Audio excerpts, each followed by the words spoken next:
അതൊക്കെ ഉള്ളവരെ കൊടുക്കാത്തുള്ളൂ. ഇതിനകത്ത് പാവങ്ങൾ കൊടുക്കും. അറിയാം, ഉള്ളവർ 10 ഏക്കർ ഉണ്ടെങ്കിൽ 1 സെന്റ് അംഗൻവാടിക്ക് പോലും കൊടുക്കില്ല. എന്നാൽ ഇല്ലാത്തവർ കൊടുക്കും.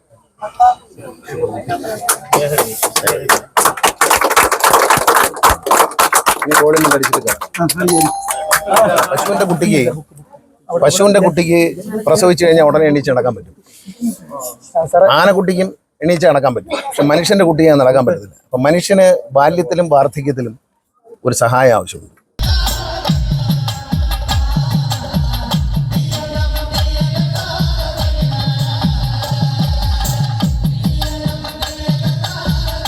പ്രിയമുള്ള സുഹൃത്തുക്കളെ, വളരെ സന്തോഷത്തിലാണ്. അമ്മണിയമ്മയുടെ വീട് പാലുകാച്ച് ഇന്നായിരുന്നു. അപ്പോൾ പാലുകാച്ചൊക്കെ കഴിഞ്ഞ് നമ്മുടെ ഗതാഗത വകുപ്പ് മന്ത്രി KV ഗണേഷ് കുമാർ MLA ആണ് രാവിലെ ആ ഒരു താക്കോൽദാനം നിർവഹിച്ചത്. അമ്മണിയമ്മയ്ക്ക് ഒരുപാട് സന്തോഷമായോ? ഒരുപാട് സന്തോഷമായി. ഇന്ന് കലാകാരന്മാരെ, പല രീതിയിലുള്ള കലാകാരന്മാരെല്ലാവരും കൂടെ അവിടെ സ്റ്റേജ് കെട്ടി പാട്ട്, പിന്നെ അതുപോലെ തന്നെ ഇവിടെ ഫുഡ്, അതിൻ്റെ ഈ സൈഡിലാണ് ഫുഡ് കൊടുത്തിരിക്കുന്നത്. ഓക്കെ, ഇവിടാണ് ഫുഡ്. അപ്പോൾ എന്തായാലും നമുക്ക് ആ വീടിൻ്റെ അകത്ത് കാണാം. മനോഹരമായ വീടാണ്. ഈ ഒരു തോടിന്റെ സൈഡിലായിട്ട് ഇവിടെ വന്നവർക്കെല്ലാം ഈ ഒരു പ്രകൃതിയാണ് ഏറ്റവും കൂടുതൽ നമ്മളെ ആകർഷിച്ച് ചെയ്യുന്നത്.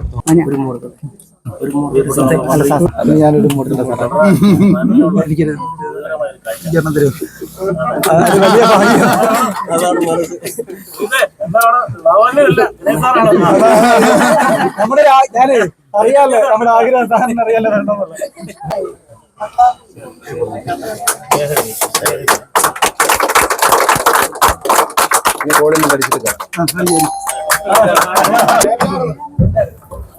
അമ്മ വലത്ത് വെച്ച് മക്കളെ അമ്മ വലത്ത് കാല് വെച്ച് അങ്ങനെ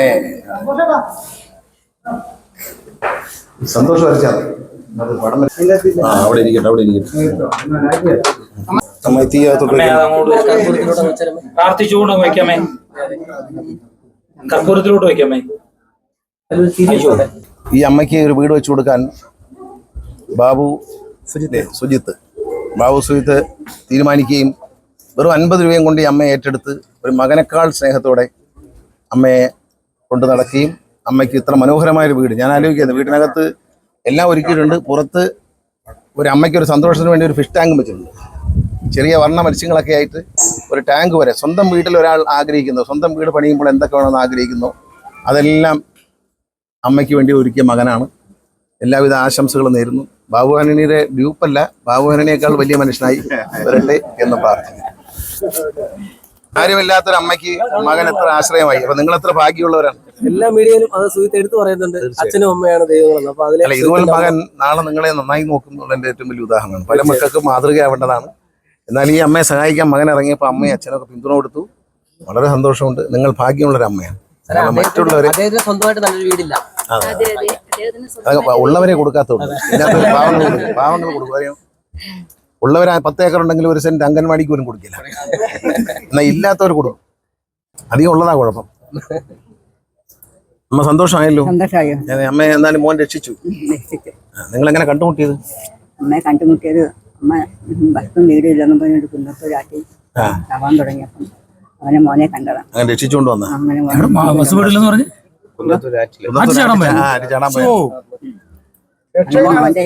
അന്ന് പറഞ്ഞ വാക്ക് 50 രൂപയും കൊണ്ട് മോൻ പറഞ്ഞ അമ്മയ്ക്കൊരു വീട് വെച്ചു തരാം. വാക്ക് പാലിച്ചല്ല. എന്തായാലും സുഹൃത്തിനോട് കഷ്ടപ്പെട്ടു. ഒരുപാട് ആൾക്കാരെ സഹകരിച്ചു. അവരോടെല്ലാം ഞാൻ ബാബു സുഹൃത്തിനോടൊപ്പം സഹകരിച്ച് ഇത് ചെയ്ത എല്ലാവരെയും ഹൃദയത്തിന്റെ ഭാഷയിൽ അഭിനന്ദിക്കുകയാണ്. നമുക്ക് ജീവിതത്തിൽ ചെയ്യാൻ പറ്റുന്ന, ദൈവത്തിന് ചെയ്യാവുന്ന ഏറ്റവും വലിയ, ദൈവത്തിന് കൊടുക്കാവുന്ന ഏറ്റവും വലിയ വഴിപാടുകൾ എന്ന് പറയുന്നത് ഇതാണ്. അല്ലാതെ ദൈവത്തിന്റെ അമ്പലത്തിന് മുമ്പിൽ കാണിക്കയിൽ 10,000 രൂപ ഇട്ടിട്ട് കാര്യമില്ല. ഇത്തരം സ്നേഹ വീടുകൾക്ക് സഹായിക്കുക, സ്നേഹപരമായി ഇത്തരം ചെറുപ്പക്കാർ മുന്നോട്ട് വരുമ്പോൾ അവരെ പ്രോത്സാഹിപ്പിക്കുക, അവരെ നന്മ ചെയ്യാൻ വേണ്ടി നമ്മൾ വഴികാട്ടുക. അതാണ് ഏറ്റവും വലിയ പുണ്യം എന്നെല്ലാവരും ഓർത്താൽ നന്നായിരിക്കും. ബാബു സുഹൃത്തിനെ ഞാൻ ഒരിക്കൽ കൂടെ സ്നേഹത്തോടെ എൻ്റെ സഹോദരനെ ഞാൻ അഭിനന്ദിക്കും. ആനന്ദു ചെയ്തൊരു വീഡിയോയിൽ ബാബു പറയുന്നത് അച്ഛനെ അമ്മയെ നല്ലോണം സംരക്ഷിക്കുന്നതാണ് ആനന്ദു ഒരു വീഡിയോ. അച്ഛനെ അമ്മയെ നോക്കാൻ കഴിയണം, അതൊരു ഭാഗ്യമാണ്. നോക്കാൻ കഴിയാത്തവർക്ക് ജോലി തിരക്കൊക്കെയാണ്, വിദേശത്താണൊന്നും ചെയ്യാൻ പറ്റില്ല.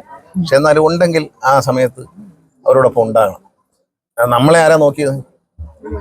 നമ്മൾ കുഞ്ഞിലെ നമ്മളെ നോക്കാൻ ഈ അച്ഛനും അമ്മ ഇല്ലായിരുന്നെങ്കിൽ നമ്മൾ അവൻ്റെ പട്ടി അടിച്ചോണ്ട് പോകത്തില്ലായിരുന്നു. ഓട്ടിയിട്ടിരുന്ന പട്ടി അമ്മയും അച്ഛനും ഉള്ളതുകൊണ്ടില്ല കൊതുക് കടിക്കാതെയും ഉറുമ്പ് കടിക്കാതെയും ഒക്കെ നമ്മളെ കൊണ്ടുപോയി. ഒരു കുഞ്ഞ് മനുഷ്യന് പശുവിന്റെ കുട്ടിക്ക് പ്രസവിച്ചു കഴിഞ്ഞാൽ ഉടനെ എണീച്ച് നടക്കാൻ പറ്റും. ആനക്കുട്ടിക്കും എണീച്ച് നടക്കാൻ പറ്റും. പക്ഷെ മനുഷ്യന്റെ കുട്ടിയെ നടക്കാൻ പറ്റത്തില്ല. അപ്പൊ മനുഷ്യന് ബാല്യത്തിലും വാർദ്ധക്യത്തിലും ഒരു സഹായം ആവശ്യമുണ്ട്. ഇല്ലയോ അച്ചോ? കറക്റ്റ് ഞാൻ പറഞ്ഞു. മനുഷ്യനെ ഏറ്റവും അത്യുന്നതാണ്. മനുഷ്യനെ സംരക്ഷിക്കാൻ ബാല്യത്തിലും വാർദ്ധക്യത്തിലും ആളില്ലെങ്കിൽ നമ്മൾ പുഴുത്ത് മരിക്കും. അത് വരാതിരിക്കുകയാണെന്നുള്ള കാര്യം. പാലുകാച്ചിന് ആർക്കെങ്കിലും ഗിഫ്റ്റ് കൊടുക്കണമെങ്കിൽ കൊടുക്കാം. സോഷ്യൽ മീഡിയയെ നമ്മൾ രണ്ട് തരത്തിൽ ഉപയോഗിക്കാറുണ്ട്. ഒന്ന് ചില ആളുകൾ ഇതിനെ വെറുപ്പിക്കലായിട്ട് ഉപയോഗിക്കാറുണ്ട്, ചില ആളുകൾ പോസിറ്റീവായിട്ട് ഉപയോഗിക്കാറുണ്ട്. ആ പോസിറ്റീവായിട്ട് ഉപയോഗിക്കുന്നതിന്റെ ഉത്തമ ഉദാഹരണമാണ് സുജിത്ത്. കാരണം ഒരമ്മ ആത്മഹത്യ ചെയ്യാൻ വേണ്ടി പോയ ഒരമ്മയ്ക്ക് വീട് വെച്ച് നൽകാൻ വേണ്ടി 50 രൂപ കയ്യിലുള്ളത് വെച്ചിട്ട് ഈ നാട്ടുകാരുടെ കൂടെ സഹകരണത്തോടാണ് അവരെയും ഒരു അഭിനന്ദനാർഹമായിട്ടുള്ള കാര്യമാണ്. കാരണം ചെറുപ്പക്കാർ പലതരത്തിൽ ഈ സോഷ്യൽ മീഡിയ ഉപയോഗിക്കുമ്പോൾ അദ്ദേഹം വളരെ പോസിറ്റീവായിട്ട് ഇതിനെ ഉപയോഗിച്ചു എന്നുള്ളത് നല്ല കാര്യമാണ്. അമ്മയ്ക്ക് ശരിക്കും ഒരു കിടക്കാടം കിട്ടുക എന്നുള്ളതാണ് ഒരു മനുഷ്യനെ സംബന്ധിച്ച് ഏറ്റവും വലിയ കാര്യം. മഴയും വെയിലും ഒന്നും ഏൽക്കാതെ അത് അമ്മയ്ക്ക് ശരിക്കും ഒരു പിറക്കാതെ പോയ മകനാണ് സുജിത്ത്.